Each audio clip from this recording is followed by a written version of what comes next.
Nicodemus. यूहन्ना 3:1-17।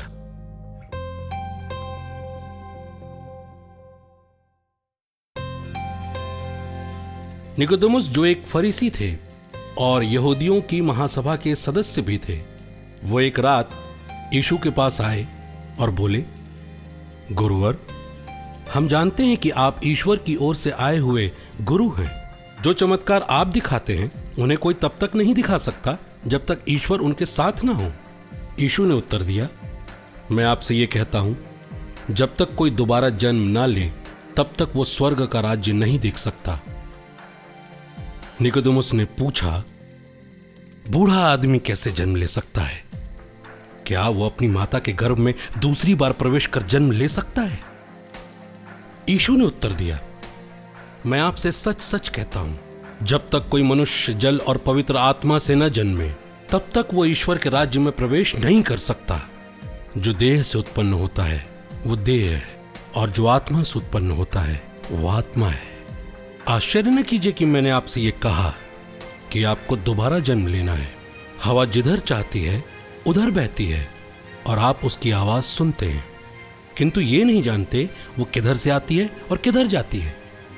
जो कोई आत्मा से जन्मा है वो ऐसा ही है। निकोदेमुस ने उनसे पूछा, ये कैसे हो सकता है?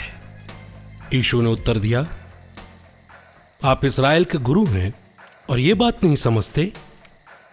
मैं आपसे सच कहता हूं, हम जो जानते हैं वही कहते हैं और हमने जो देखा है उसी का साक्ष्य देते हैं, किंतु आप लोग हमारा साक्ष्य स्वीकार नहीं करते। मैंने आपको पृथ्वी की बातें बताई तो आप विश्वास नहीं करते।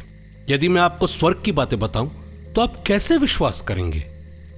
मानव पुत्र स्वर्ग से उतरा है, उसके सिवा कोई भी स्वर्ग नहीं पहुंचा, अर्थात मानव पुत्र।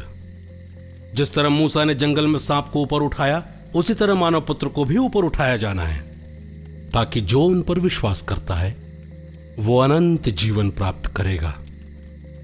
ईश्वर ने संसार से इतना प्यार किया कि उन्होंने अपने इकलौते पुत्र को अर्पित कर दिया, ताकि जो कोई पुत्र पर विश्वास करेगा वो नष्ट नहीं होगा बल्कि अनंत जीवन प्राप्त करेगा।